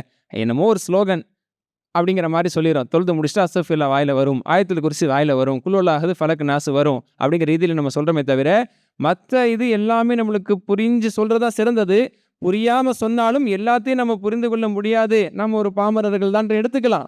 ஆயத்துல் குர்சியுடைய முழு அர்த்தமே நான் சிந்தனையில் கொண்டு வந்து குல் சூராஸு மற்ற சூறாக்களுடைய வார்த்தைகள் எல்லாமே எனக்கு புரிஞ்சுதான் ஆகணும்னு எல்லாரும் சொல்ல முடியாது. ஆனால் குறைந்தபட்சம் அந்த அஸ்தக்ஃபிருல்லாஹ் சொல்வதிலாவது ஒரு உயிரோட்டம் இருக்கணும். யா அல்லாஹ் நான் மன்னிச்சிரு, உன்னை பாவ மன்னிப்பு கேட்குறேன் அப்படிங்கிற ஒரு கருத்து அங்கே இருக்குது. அல்லாஹ்வை தொழுது, நின்று தொழுது, குனிந்து தொழுது, சிரம் வணங்கி தொழுது, மண்டியிட்டு தொழுது, அல்லாஹ்விடத்தில் நாம் செய்ய வேண்டிய ஓத வேண்டிய எல்லா அதுக்காறுகளையும் சூறாக்களையும் ஓதி ஒரு இபாதத்தை முடித்த பிறகு அஸ்தக்ஃபிருல்லாஹ் அஸ்தக்ஃபிருல்லாஹ் அஸ்தக்ஃபிருல்லாஹ், எல்லாம் நான் மன்னிச்சிரு, உனக்காக நான் தொழுதேன், நான் பாவம் செஞ்சவன் என்னை மன்னிச்சிரு, உனக்காக நான் தொழுதேன், நான் எத்தனை அட்டுவலி செஞ்சவன் என்னை மன்னிச்சிரு, உனக்காக நான் தொழுதேன், எத்தனை விஷயத்தில் உனக்கு நான் மாறுதல் செஞ்சிருக்கிறேன், என்னை மன்னிச்சிரு அப்படிங்கிற ஒரு மன்னிப்பு கேட்கறது. ஒரு நல்ல செயலை செஞ்சுட்டு அல்லாஹ்விடத்தில் அல்லாஹ்வை கன்வின்ஸ் பண்ணுறதுக்கு பேர் தான் இஸ்திக்ஃபார், எல்லாம் நான் மன்னிச்சிருங்கிறது. ஆனால் அதை கூட நம்ம என்ன செய்கிறோம்னா உணர்வு இல்லாமல் சொல்லிட்டு இருக்கோம். அதில் உணர்வுகளை கொண்டு வரணும். அப்போ மன் லசிமல் இஸ்திக்ஃபார் அப்படின்னு ரசூலுல்லாஹ் சொல்கிறாங்களே, யார் இஸ்திக்ஃபாரை பற்றி பிடிப்பாரோ, அதை உணர்ந்து சொல்லுவாரோ, அதை புரிந்து அல்லாஹ்விடத்தில் மன்னிப்பு கேட்க வேண்டும் என்பதை அவர்கள் வளமையாக்கி கொள்வார்களோ, ஜஅலல்லாஹு மின் குல்லி தையிகின் மஹ்ரஜா. ரசூலுல்லாஹ் சொல்கிறாங்க, தையிக் அப்படின்னா நெருக்கடி. வாழ்க்கையில் எத்தனை நெருக்கடி, குடும்ப ரீதியில் வியாபார ரீதியில் எவ்வளோ மன நெருக்கடின்னு சொல்லலாம், எத்தனை நெருக்கடிகள் இருக்குது. எல்லா மின் குல்லி தையிக்குங்கிறாங்க, எல்லா விதமான நெருக்கடி. என்னுடைய நெருக்கடி சொல்ல முடியாதுங்க பம்பல, சொல்ல வேணாம், அது அல்லாஹ்க்கே தெரியட்டும், அது அல்லாஹ்வோட இருக்கட்டும். ரசூலுல்லாஹ் சொல்றாங்க, மீன் குல்லி தையிகின், எல்லா விதமான நெருக்கடியிலிருந்து அல்லாஹ் அவருக்கு மஹ்ரஜ். மஹ்ரஜ்னா வெளியேறும் இடம். மஹ்ரஜ் என்றால் வெளியேறும் இடம். ஒவ்வொரு நெருக்கடியிலிருந்து வெளியேறக்கூடிய வழியை, வெளியேறக்கூடிய ஒரு இடத்தை அல்லாஹ் அவருக்கு வச்சிருப்பான். ஒமின் குல்லி ஹம்மின் ஃபர்ஹா, எல்லா விதமான கவலையிலிருந்தும் அல்லாஹ் அவருக்கு நிம்மதியை தருவான், சந்தோஷத்தை தருவான். அல்லாஹ்ட்ட நம்ம செஞ்ச பாவத்தை உணர்ந்து நம்ம மன்னிப்பு கேட்டுகிட்டே இருந்தோம்னா கவலை இருக்காது. அந்த கவலை எல்லாத்துல போக்கிடுவான். அல்லாஹ்ட்ட நம்ம சரண் அடைஞ்சிட்டோங்கிற ரீதியில் அல்லாஹ் அந்த கவலையை போக்கிடுவான். அது ரசூலுல்லாஹ்வுடைய வாக்குறுதி. வ ரஸகஹு மின் ஹைஸு லா யஹ்தஸிப், அவர் எதிர்பார்க்காத விதத்திலேருந்து அல்லாஹ் அவருக்கு உணவளிச்சிருவான். இது நிறைய பேர்கிட்ட நம்ம கேள்விப்பட்டது கூட உண்டு. நினைச்சே பார்க்கல அல்லாஹ் எப்படி எனக்கு உதவி செஞ்சான். அல்லாஹ்வை சார்ந்து வாழக்கூடிய மக்களுக்கு நிறைய சந்தர்ப்பங்களில் அல்லாஹ்விடத்தில் மன்னிப்பு கேட்டு அல்லாஹ்விடத்தில் மன்றாடி இறைவனை திருப்திப்படுத்த வேண்டும் என்று வாழக்கூடிய மக்களுக்கு அல்லாஹ்வுல இந்த மாதிரி நிறைய சந்தர்ப்பங்களில் எதிர்பாராத உணவு, எதிர்பாராத ரிஸ்க், எதிர்பாராத உதவிகளை பார்க்க முடியும். இதை ரசூலுல்லாஹ் சொல்கிறாங்க, இஸ்திக்ஃபாரை நீங்கள் கடைபிடியுங்கள், இஸ்திக்ஃபாரை நீங்கள் வாழ்நாளில் நீங்கள் அதை எப்பொழுதும் நீங்கள் செய்து வாருங்கள், இந்த 3 பாக்கியங்களை நீங்கள் அடைவீங்கிறாங்க. எல்லா பிரச்சனை சிக்கலிலிருந்து விடிவு, கவலையிலிருந்து நிம்மதி, எதிர்பாராத விதத்திலிருந்து உதவி, பொருளாதாரம், ரிஸ்க் கிடைக்கும் என்பதை நபி ஸல்லல்லாஹு அலைஹி வஸல்லம் சொல்கிறாங்க. ஆக இஸ்திக்ஃபார் என்பது ஒரு ரொம்ப ரொம்ப ஒரு வலுவான ஒரு விஷயம். அதை புரிஞ்சு உணர்ந்து செய்யணுங்கிறது தான் இங்கே விஷயம். ரசூல் ஸல்லல்லாஹு அலைஹி வஸல்லம் அவர்கள் ஒரு நாளைக்கு 70 தடவைக்கு மேலே இஸ்திக்ஃபார் செஞ்சு தான் சொல்கிறாங்க. ஒரு நாளைக்கு 70க்கு மேற்பட்ட தடவைகள் நபி ஸல்லல்லாஹு அலைஹி வஸல்லம் அவர்கள் இஸ்திக்ஃபார் செய்வார்கள். அதை வார்த்தையாக நம்ம எல்லா இடத்துல சொல்கிறதான். உதாரணத்துக்கு அஸ்தக்ஃபிருல்லாஹ் அஸ்தக்ஃபிருல்லாஹல் அஸீம் என்று சொல்கிறோம்ல, இது பேர் இஸ்திக்ஃபார். ஆனால் அதை உணர்ந்து சொல்லணும். யா அல்லாஹ் நான் மன்னிச்சிரு, மன்னிப்பு கேட்குறோம், அல்லாட்ட மன்னிப்பு கேட்குறோங்கிற உணர்வோடு கேட்கணும். எதையோ நினச்சிக்கிட்டு, உலகத்தை நினச்சிக்கிட்டு, என்னத்தையும் நினச்சிக்கிட்டு நம்ம அஸ்தக்ஃபிருல்லாஹ் அஸ்தக்ஃபிருல்லாஹ் இல்லை, அர்த்தம் இருக்கா? அப்போ கூட நாம் நினச்ச தவற நினைக்கல, உணரலை, அல்லாட்ட மன்னிப்பு கேட்குறோம், அல்லாஹ் நம்மள்ட்ட மன்னிச்சிடுமே நினைக்கலாம். என்ன அர்த்தம்? ஒரு சாரியை அப்படி கேட்டால் நம்ம ஏற்றுக்க மாட்டோம். நம்ம முன்னாடி ஒருத்தர் கேட்கக்கூடிய சாரியும் அப்படி எதையோ நினச்சிக்கிட்டு, எதையோ பார்த்துக்கிட்டு, என்னத்தையும் யோசிச்சுக்கிட்டு சாரி அப்படின்னா என்ன? நில்லு, என்ன யார்கிட்ட பேசுகிற, என்ன தப்புக்கு நீ சாரி கேட்குற, உணர்ந்தியா இல்லையா? கேட்குறோம்ல. ஆனால் அல்லாட்ட கேட்கக்கூடிய அந்த மன்னிப்பு மட்டும் எப்படி இருக்குது அப்படின்னா, உப்பும் இல்லாமல் சப்பும் இல்லாமல் ஏதோ ஒரு வார்த்தையாக மட்டுமே நம்ம வெளிப்படுத்திட்டு இருக்கிறோம். ஆனால் நபி ஸல்லல்லாஹு அலைஹி அவர்கள் உணர்ந்து ஒரு நாளைக்கு 70 தடவைகள் இஸ்திஃபார் செய்வாங்கன்னா அது எப்படிப்பட்ட இஸ்திஃபாரா இருக்கும்? அப்படிப்பட்ட தவறுகள், பாவங்கள் நபி ஸல்லல்லாஹு அலைஹி அவர்கள் செய்யவில்லை. ஆனால் அந்த ஆன்மா பரிசுத்தம் அடைய வேண்டும். தெரிந்தோ தெரியாமலோ, அறிந்தோ அறியாமலோ செய்த ஒரு சிறிய பிழையாக இருந்தால் அதை மன்னித்து விட வேண்டும் என்ற உணர்வோடு அல்லாஹ்விட்ட பாவ மன்னிப்பு கேட்க நம்ம கடமைப்பட்டிருக்கிறோம். அந்த பாவ மன்னிப்பால் நம்முடைய உள்ளம் பரிசுத்தமாகிறது. அல்லாஹ் திருப்தி அடைகிறான். நமக்கான பல அருள் அதன் மூலமாக கிடைக்குது. அதில் ஒன்று தான் அல்லாஹ் தஆலா நம்மளுக்கு உலகத்தில் ரிஸ்க தர்றாங்கிறத சுற்றி பல வசனங்கள் மூலமாகவும் ஹதீஸ் மூலமாகவும் மாஷா அல்லாஹ் அதை நாம் தெரிந்து கொள்ள முடிகிறது. ஆக இஸ்திஃபார் என்பது அந்த ரீதியில் இருக்க வேண்டும். பல சந்தர்ப்பங்களில் நம்மளுக்கு அதுக்கு தான் இஸ்திஃபார் கற்றுத்தரப்பட்டிருக்கு. கழிவறையிலிருந்து வெளியே வரும்போது நம்ம சொல்லக்கூடிய வார்த்தை குஃப்ரானக், யா அல்லாஹ் உன்னிடத்தில் பிழை பொறுக்க தேடுகிறேன், என் பாவத்தை மன்னிப்பாயாக என்று பல சந்தர்ப்பங்களில் நம்மளுக்கு இஸ்திஃபார் என்பது கற்றுத்தரப்பட்டிருக்கிறது. ஒரு சபை நாம் கலைகிறோம் என்று சொன்னாலும் கூட சுப்ஹானக்கல்லாஹி பிஹம்திக அஷ்ஹது அல்லா இலாஹ இல்லா அன்த அஸ்தக்ஃபிருக வ அத்தூபு இலைக். கடைசியா சபையை முடிக்கும் போது நம்ம என்ன சொல்றோம்? இந்த துவா ஓதுறோம். இதன் மூலமாக அந்த சபையில் ஏற்பட்ட பாவங்கள் மன்னிக்கப்படும் என்று நபி ஸல்லல்லாஹு அலைஹி வஸல்லம் சொன்னாங்க. இது ஒரு வகையான இஸ்திக்ஃபார். ஒரு மனிதனுக்கு இஸ்திக்ஃபார் என்பது பல சந்தர்ப்பங்களிலே நமக்கு வழிகாட்டப்பட்டிருக்கு. தொழுகையினுடைய முடிவு இஸ்திக்ஃபாரோடு தான். ஒரு சபையினுடைய முடிவு இஸ்திக்ஃபாரோடு தான். ஒரு கழிவறையில் இருந்து நாம் வெளியே வந்த பிறகும் அதுவும் இஸ்திக்ஃபாரோடு தான். அதனுடைய விளக்கத்தை நம்ம இதுக்கு முன்னாடி சொல்லியிருக்கிறோம். ஏன் கழிவறைக்கு போயிட்டு வரும்போது இஸ்திக்ஃபார் செய்கிறோம் என்று சொன்னால் அந்த கழிவறையிலே நாம் இறைவனை நினைவு கூறாமல் இருந்தோம், அல்லாஹ்வை திக்ர் செய்யாமல் இருந்தோம். அல்லாஹ்வை நினைவு கூறுவது என்பது கழிவறையில் தடை செய்யப்பட்டது. நாவாலும் சரி உள்ளத்தாலும் சரி கழிவறையிலே அல்லாஹ்வையோ அல்லாஹ்வுடைய வசனங்களையோ அல்லாஹ்வுடைய எந்த சிந்தனையும் கொண்டு வரக்கூடாது. அதனால தான் 5 நிமிஷமோ 10 நிமிஷமோ நம்ம கழிவறையில் இருந்தாலும் உன் சிந்தனை விட்டு நான் இருந்து விட்டேன் என்று குஃப்ரானக யா அல்லாஹ் என்னை மன்னித்து விடுவாயாக அப்படின்னு சொல்லி நம்ம வர்றோம். ஆக இப்படி பல சந்தர்ப்பங்களிலே மாஷா அல்லாஹ் நமக்கு இஸ்திக்ஃபார்கள் வழிகாட்டப்பட்டிருக்கிறது. ஹஜ்ஜுடைய அமல்களை எடுத்துக்கொண்டாலும் ஒவ்வொரு இடத்திலும் நாம் செய்ய வேண்டிய அமல்களிலே இஸ்திக்ஃபார்கள் நமக்கு கற்றுத்தரப்பட்டிருக்கிறது. ஆக இந்த ரீதியில் இஸ்திக்ஃபார் என்பது ஒரு மனிதனிடத்தில் இருக்க வேண்டிய ஒரு இறைவன் நெருக்கத்தை பெற்றுத்தரக்கூடிய ஒரு சிறந்த ஒரு அமல். நபி ஸல்லல்லாஹு அலைஹி வஸல்லம் அவர்கள் பாருங்க, சூரத்துல் நஸ்ர் என்ற ஒரு அத்தியாயம் நபி ஸல்லல்லாஹு அலைஹி வஸல்லம் அவர்களுக்கு இறுதியாக இறக்கப்பட்ட முழு அத்தியாயம் என்பது சூரத்துல் நஸ்ர். அதனுடைய வசனம் என்ன? பிஸ்மில்லாஹிர் ரஹ்மானிர் ரஹீம். இதா ஜாஅ நஸ்ருல்லாஹி வல் ஃபத்ஹ் வரஅய்தன் நாஸ யத்குலூன ஃபீ தீனில்லாஹி அஃப்வாஜா ஃபஸப்பிஹ் பிஹம்தி ரப்பிக வஸ்தக்ஃபிர் இன்னஹு கான தவ்வாபா. அல்லாஹ்வுடைய உதவியும் அல்லாஹ்வுடைய வெற்றியும் நபியே உமக்கு வரும்போது மக்கள் இஸ்லாத்தில் கூட்டம் கூட்டமாக நுழையும் பொழுது, இது எப்படியாப்பட்ட செய்தி? வருத்தமான செய்தியா, நற்செய்தியா,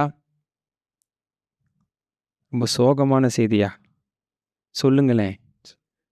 ஓகே, நற்செய்தி. அல்லாஹ்வுடைய உதவி அல்லாஹ்வுடைய வெற்றி வரும் பொழுது இது ரொம்ப கொண்டாட வேண்டிய ஒரு செய்தி.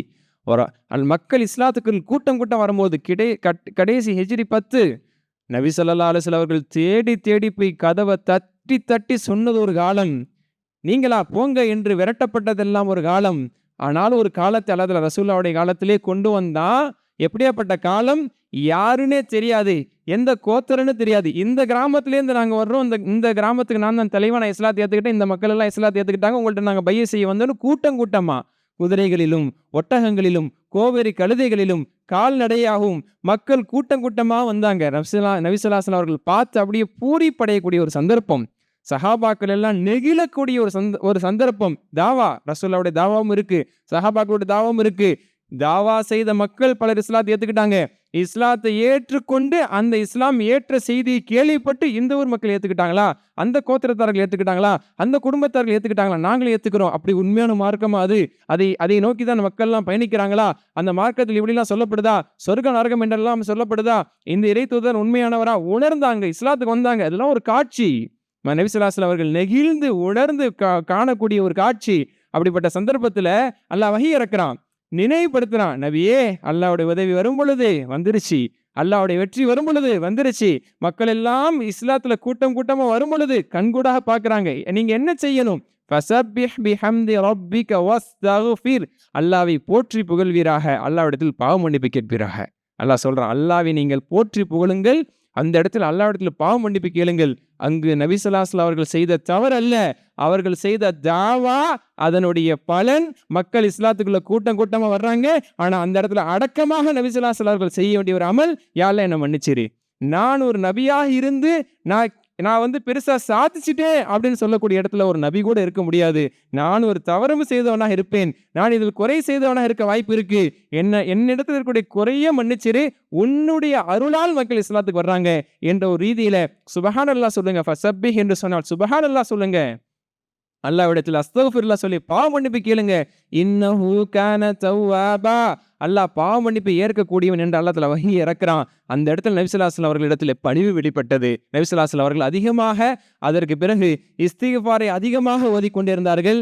கிட்டத்தட்ட 80 நாட்கள் என்று நினைக்கிறேன். தஃப்சீர்களில் பார்க்க முடியும். அதற்கு பிறகு நபி ஸல்லல்லாஹு அலைஹி வஸல்லம் அவர்களுடைய வஃபாத். அதற்கு பிறகு நபி ஸல்லல்லாஹு அலைஹி வஸல்லம் அவர்கள் ஒரு 80 நாட்கள் தான் இருந்தார்கள். அவர்களுடைய தவணை முடிந்து விட்டது. நபி ஸல்லல்லாஹு அலைஹி வஸல்லம் அவர்கள் இந்த உலகத்தை விட்டு செல்ல போகிறார்கள் எனக்கூடிய ஒரு அறிகுறி அதில் சொல்லப்பட்டது. அல்லாஹ்வை புகழுங்கள், அல்லாஹ்விடத்தில் பாவ மன்னிப்பு கேளுங்கள்னா என்ன அர்த்தம்? ஏன் பாவ மன்னிப்பு கேட்கணும்? உங்க கதை முடிய போகுது. உங்க துன்யாவுடைய உங்க அஜல் முடிய போகுது. நீங்க அல்லாஹ் கிட்ட என்கிட்ட வர போறீங்க.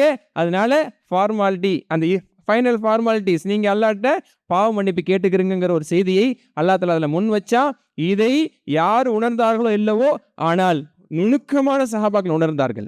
எல்லா சஹாபாக்களுக்கும் அதுக்கான ஒரு புரிதல் இல்லை. எல்லா சஹாபாக்களும் சந்தோஷப்படுறாங்க.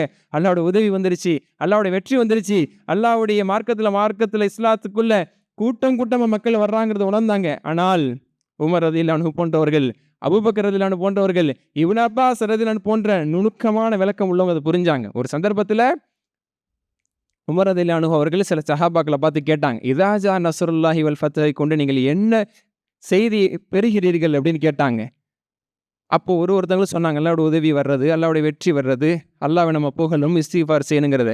இதை தான் நீங்களும் கருதுகிறீர்களா அப்படின்னு இப்னு அப்பாஸ் ரலியல்லாஹு அன்ஹு கிட்ட உமர் ரலியல்லாஹு அன்ஹு கேட்பாங்க. அப்போ இப்னு அப்பாஸ் ரலியல்லாஹு அன்ஹு சொல்லுவாங்க, ஹுவ அஜலு ரசூலில்லாஹ் அப்படின்னு சொல்லுவாங்க. நபி ஸல்லல்லாஹு அலைஹி வஸல்லம் தவணை முடிய போதுங்கிற செய்தி தான் இதில் இருக்குது அப்படின்னு சொல்லுவாங்க. இதை தான் நானும் கருதுறேன்டாங்க. யார்? உமர் ரலியல்லாஹு அன்ஹு. இதுதான் இதில் இருக்கக்கூடிய உள்கருத்து. குர்ஆனுடைய வசனம் என்பது அது மேலோட்டமான கருத்தும் அதில் இருக்கும், உள்ரங்கமான கருத்தும் அதில் இருக்கும். அது எல்லாருக்கும் புரியாது. அதை அந்த கண்ணோட்டத்தோடு பார்க்குறவங்களுக்கு தான் புரியும். ஆக அது போன்ற சிறந்த சஹாபாக்கள் அதனுடைய கருத்தை உணர்ந்தார்கள். ஆக அதனுடைய செய்தி என்ன? அல்லாஹ்விடத்தில் பாவ மன்னிப்பு கேள் என்று சொன்னால் நமது முடிவு எப்போ இருக்கும் நம்மளுக்கு தெரியாது. அதனால என்றைக்குமே எந்த ஒரு தவறை செய்தாலும் அல்லாஹ்விடத்தில் அதை ஒப்புக்கொண்டு நாம் சரணடைந்து, என்னை மன்னிச்சிரு, மனுஷன் தானா, ஒரு ரீதியில் நான் தவறு செஞ்சுட்டேன், என்ன நீ மன்னிச்சிரு என்ற ரீதியில் அல்லாஹ்ட்ட பாவ மன்னிப்பு கேட்டா அந்த பாவத்தை அல்லாஹ் தஆலா மன்னிச்சிடறான். மாஷா அல்லாஹ். எது வரைக்குங்க மன்னிப்பான் அல்லாஹ் தஆலா? ரசூலுல்லாஹ் சொல்றாங்க, நீங்க எத்தனை தடவை பாவம் செஞ்சு நீங்க கேட்டாலும் மன்னிச்சுட்டே தான் இருப்பான். உங்க தொண்டை குழிக்கு ரூஹ் வர்ற வரைக்கும், உசுறு போக போகுதுங்கிற ஒரு சந்தர்ப்பம் வந்ததுக்கு அப்புறம் இப்ப நான் திறந்தேன்னு ஒருத்தன் திறந்தா ஏத்துக்கப்படாது. அதற்கு முன்னாடி வரைக்கும் உடல்நிலை சரியில்லாம போனா கூட பரவாயில்ல, எல்லாம் பாதுகாக்கணும். ஒருத்தருக்கு நோய் ஏற்பட்டு பெட் ரெஸ்ட்டுக்கு போயிட்டாரு, ஹாஸ்பிட்டலைஸ்டு ஆயிட்டாரு, பிழைப்பமா தெரியாதுங்கிற நிலைமைக்கு வந்துருச்சு. அப்போ அவர் தௌபா செய்து பாவ மன்னிப்பு கேட்டாலும் கூட அல்லாஹ் தஆலா ஏற்றுக்குவான் இன்ஷா அல்லாஹ். ஆனால் அந்த வாய்ப்பு எல்லாருக்கும் கிடைக்காது. திடீர் மரணம் அடையக்கூடியவர்களுக்கோ எல்லாருக்கும் அந்த வாய்ப்பு கிடைக்குங்கிறத நம்ம சொல்ல முடியாது. ஆனால் அல்லாஹ் தஆலா மன்னிப்பதற்கு தயாராக இருக்கிறான். மன்னிப்பு கேட்கறதுக்கு நம்ம முன் வரணும். மன்னிப்பு கேட்கக்கூடிய ஒரு உணர்வு, ஒரு பக்குவம், அந்த அடக்கம் நமக்கு வரணும். அப்படி அந்த மன்னிப்பு கேட்டு அல்லாஹ் மன்னிக்கிறது தயாராக இருக்கிறான். அல்லாஹ் நம்மை பரிசுத்தப்படுத்திய நிலைமையில் அல்லாஹ் நம்மளை கைப்பற்றிக் கொள்வான்.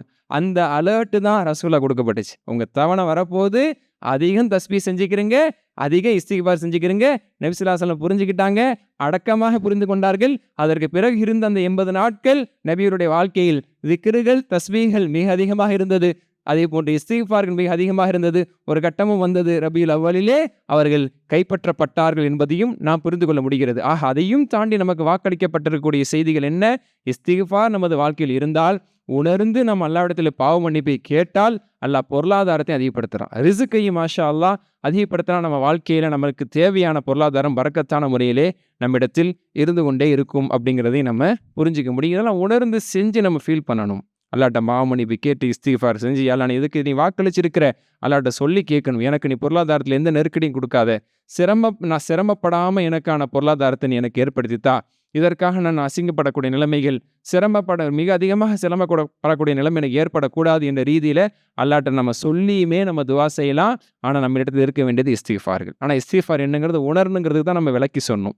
இஸ்திக்பார்ங்கிறது ஏதோ ஒரு தஸ்பீஹ் அஸ்தஃபிருல்லாஹ்னு சொல்லிட்டு ஒரு 100 தடவை ஒரு நிமிஷத்தில் சொல்லிட்டு போகிறதில்ல. அல்லாஹ்ட்ட உணர்ந்து பாவ மன்னிப்பு கேட்கறது, ஏன்னா நம்ம மன்னிச்சிடும், இனி செய்ய மாட்டேன் அப்படிங்கிற ஒரு உணர்வு இருக்கணும். செய்கிறோமா செய்ய மாட்டோமா அது அடுத்த கட்டம். மனிதன் என்ற ரீதியில் அந்த தவறு நடக்கலாம். ஆனால் அல்லாட்ட கேட்கும் போது அந்த உணர்வு இருக்கணும். இப்படி பல கட்டத்தை நம்ம வாழ்க்கையில் கடந்து வந்திருப்போம். எத்தனையோ தவிர நம்ம அல்லாட்ட முன் வச்சு நான் மன்னிச்சிருன்னு கேட்போம். அந்த நாளும் அதுக்கு அடுத்த நாள் அல்லது கொஞ்ச நாளைக்கு அப்புறம் அல்லது ஒரு சில மாதங்களுக்கு அப்புறமோ அல்லது சில வருடங்களுக்கு அப்புறமா கூட அந்த தவறு நம்ம இடத்துல நடந்திருக்கலாம். ஆனால் நம்ம கேட்கும் போது அந்த சின்சியாரிட்டி, நான் உணர்றேன், என்னை மன்னிச்சிரு, இனி நான் இதை செய்யாமல் இருப்பேன், எனக்கு நீனே அருள் புரியணும் அப்படின்னு சொல்லி நம்ம கேட்டால் அந்த பாவம் மன்னிக்கப்பட்டுரும். இன்ஷா அல்லாஹ் நிச்சயமா அந்த பாவம் மன்னிக்கப்பட்டுரும். ஆனால் திரும்ப செஞ்சாலும் அல்லாஹ் அதுக்கான வாய்ப்பை தருவான். அல்லாஹ்வுடைய அருள் நம் மீது இருந்தால் திரும்ப அந்த தவறை செஞ்சாலும் திரும்ப இஸ்திக்ஃபார் செய்கிறதுக்கு நசீபு தருவான். திரும்ப அந்த தவறை செஞ்சாலும் திரும்ப இஸ்திக்ஃபார் செய்கிறதுக்கு நசீபு தரும். இப்படி 100 தடவைகளுக்கு மேலே கூட ஒரு மனிதருக்கு போகலாம். அப்படியுமே நம்ம பார்க்க முடியுது. எப்போ தெரியுமா அவர் நசீபு கெட்டவர்?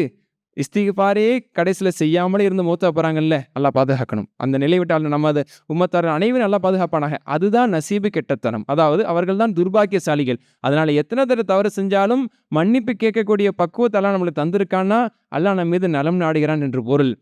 ஒரு கட்டம் வந்ததுக்கப்புறம் நம்ம மனசு சொல்லும், இப்போ மன்னிப்பு கேட்க வேணாம், இன்னும் கொஞ்சம் போகட்டுங்கிற ஒரு மெத்தனத்தனம் வருது பார்த்தீங்களா? அங்கே தான் ஷைத்தானுக்கு நம்ம இடம் கொடுத்துட்டோம். அதுக்கப்புறம் நம்மளுக்கு எப்போ மௌத்து வரும்னு தெரியாது. அந்த ரீதியில் நாம் பயணிக்க ஆரம்பித்து விட்டால் கடைசியில் இஸ்திக்ஃபாருக்கான வாய்ப்பு பலருக்கு கிடைக்காம போகிறதுக்கான நிலைமையும் அதில் தான் இருக்குது. அதனால் தவறே செய்யாமல் இருக்க முடியாது. ரசூலுல்லாஹ் சொன்ன ஒரு யதார்த்தமான ஹதீஸ், குல்லு பனி ஆதம் ஹத்தா, ஆதத்தின் சந்ததி எல்லாருமே தவறு செய்கிறவங்க. வஹைருல் ஹத்தாயின், இந்த வார்த்தை ரொம்ப பொன் எழுத்துக்களால் பொறிக்கப்பட வேண்டியது நம்ம உள்ளங்கள்ல. ஏன்னா எப்படி சொல்கிறாங்க பாருங்கள், ஒரு யதார்த்தமான செய்தி. அந்த தவறு செய்பவர்கள் சிறந்தவர்கள்.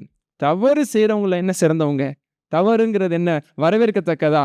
தவறு செய்பவர்கள் சிறந்தவர்கள்ங்கிறாங்க ரசூலுல்லாஹ். மாஷா அல்லாஹ், சுப்ஹானல்லாஹ். அந்த தவறு செய்பவர்களில் சிறந்தவர்கள் பாவ மன்னிப்பு கேட்பவர்கள். ஆக ஆதத்தின் மக்கள், எனது சமுதாய மக்கள் தவறே செய்ய மாட்டார்கள் என்பது ரசூலுல்லாஹ்வுடைய வாக்குறுதி அல்ல.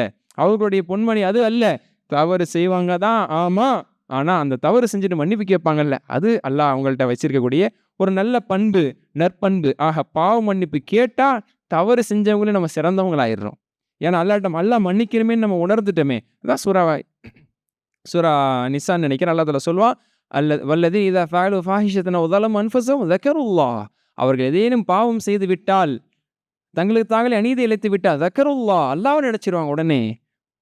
வஸ்தக்ஃபரு லிதுனூபிஹிம், தங்கள் பாவங்களுக்காக பாவ மன்னிப்பு கேட்பாங்க. வமை யக்ஃபிரு ஸுனூப இல்லல்லாஹ், அல்லாஹ்வை தவிர யார் மன்னிப்பா? அல்லாஹ் கேட்குறான். ஆக தவறு செய்து விட்டால் அல்லாஹ்வை நினைக்கணும். அதான் அல்லாஹ் விரும்புகிறான். நீ தப்பே செய்யாமல் தான் இருக்கணுங்கிறதல்ல, முயற்சி செய். தப்பு செஞ்சிட்டியா, நீ என்ன நினச்சி பாரு, என்கிட்ட பாவ மன்னிப்பு கேளு, உன்னை நான் மன்னிக்கிறேங்கிறான் அல்லாஹ். அந்த கட்டத்தை விட்டு நம்ம போயிட்டோம்னா தான் ஆபத்தான நிலைமையில் இருக்கிறோம். தப்பே செய்யாமல் இருக்கிறோமா, நல்ல நிலையில் இருக்கிறோம். மாஷா அல்லாஹ். நபிமார்கள் தவறு செய்யாதவர்கள், சஹாபாக்கள் எப்பயாவது அவர்கள் வாழ்க்கையில் தவறு இருக்கும். அதிகமாக தவறு செய்யாதவர்கள், அது உன்னத நிலை. தவறே செய்யாத நிலை என்பது உன்னத நிலை. இரண்டாம் நிலை, தவறு செய்துட்டு அல்லாஹ்விட்ட பாவ மன்னிப்பு கேட்கறது. அப்புறம் தவறு செஞ்சால் அல்லாஹ்விட்ட பாவ மன்னிப்பு கேட்கறது. தவறு செஞ்சால் அல்லாஹ்விட்ட பாவ மன்னிப்பு கேட்க, இதுவும் ஒரு பாதுகாப்பான நிலை. மூன்றாம் நிலை இருக்கிறது, தவறு செய்வேன், மன்னிப்பு கேட்க மாட்டேன். அதுக்கு காலம் இருக்குது, அதுக்கு ஒரு வயசு இருக்குது, அதுக்கு ஒரு சந்தர்ப்பம் இருக்குது. நான் உம்ரா போகலான்னு நினச்சிருக்கிறேன் 2028, அப்போ நான் செஞ்சுக்கிறேன். 2030 நான் ஹஜ்ஜு செய்யலாம்னு நினச்சிருக்கிறேன், அப்போ நான் செஞ்சுக்கிறேன். இப்படி, அல்லது ரமதான் வரட்டும், இப்படி ஏதாவது ஒரு கட் ஆஃப் நம்ம வச்சுருப்போம். அதை வச்சுட்டு அது வரைக்கும் நான் செய்கிற தப்பை செஞ்சுட்டு இருப்பேன். நான் அல்லாட்ட அதுக்கு முன்னாடி நான் போய் நிற்க மாட்டேன். தொழுவெல்லாம் செய்வாங்க, எல்லா அமலும் செய்வாங்க. ஆனால் அந்த செஞ்ச தப்புக்கு அல்லாட்ட பாவ மன்னிப்பு கேட்கறது மனசு வராது. ஏன்னா இந்த பாவத்தை நான் விடமாட்டேன், இதுக்கு நான் அல்லாட்ட பாவ மன்னிப்பு நான் இப்போ கேட்கறது பொருத்தமானதாக இருக்காது அப்படின்னு நம்ம நினைக்கிறோம்ல, தப்பு. அல்லாட்ட நம்ம செஞ்ச பாவத்தை முன் வச்சு நம்ம அல்லாட்ட பாவ மன்னிப்பு கேட்டு இருக்கணும். இனி நான் செய்ய மாட்டேங்கிற ஒரு முயற்சி எடுத்துக்கிட்டே இருக்கணும். அந்த முயற்சியில் நம் தோல்வியுற்றாலும் ஒரு கட்டத்தில் அல்லாஹ்வோட உதவி நம்மளுக்கு நிச்சயமா இருக்கும். அல்லாஹ் நம்மளுடைய ஒரு நாள் துஆவை கபூல் செய்து அந்த பாவத்தை விட்டு முற்றிலுமாக நம்மளை அகற்றிடுவான். அதுதான் இரண்டாம் நிலை. ஆனால் மூன்றாம் நிலை என்பது தான் ஷைத்தானோடு நாம் கைகோர்க்கக்கூடிய நிலை. செஞ்சுக்கிட்டே இருப்பேன், இஸ்திக்ஃபாரோ தௌபாவோ நான் செய்யவே மாட்டேன் என்ற ரீதியில் இருக்குது. இது மிக மிக ஆபத்தான நிலை.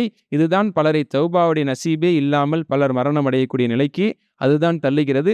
அந்த அபாய நிலை, மூன்றாம் நிலை விட்டு அல்லாஹ் நம் சமூக மக்கள் நம் அனைவரையும் பாதுகாப்பானாக. அன்பிற்குரித்தானவர்களே, அல்லாஹ் ரிசுக்குக்காக நமக்கு வாக்களித்து இருக்கக்கூடிய முதலாவது விஷயம் தக்வா, இரண்டாவது விஷயம் இஸ்திக்ஃபார். அல்லாஹ்விடத்தில் நாம் பாவ மன்னிப்பு கேட்டால் அல்லாஹ் நமக்கு நிச்சயமாக நம் பாவத்தை மன்னிக்கிறான், நமக்கு எதிர்பாராத விதத்திலிருந்து உணவளிக்கிறான்.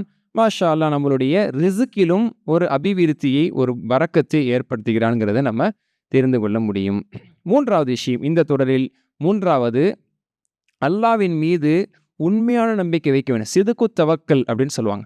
சிதுகு தவக்கல் அலல்லாஹ், அல்லாவின் மீது எப்படி நம்பிக்கை வைக்க வேண்டுமோ அந்த அசைக்க முடியாத நம்பிக்கை அல்லாவின் மீது இருந்தால் அவர்களுக்கும் ரிசுக்கில் பரக்கத் ஏற்படும் என்பது இறைவனுடைய வாக்குறுதி. சூரா அதே தலாக்கில் அல்லாஹ் தஆலா சொல்லி காட்டும் பொழுது, வமன் யதவக்கல் அலல்லாஹி ஃபஹுவ ஹஸ்பு, வமன் யதவக்கல் அலல்லாஹ், அல்லாவின் மீது யார் நம்பிக்கை தவக்குல் வைத்தார்களோ அல்லாஹ் அவர்களுக்கு போதுமானவன்.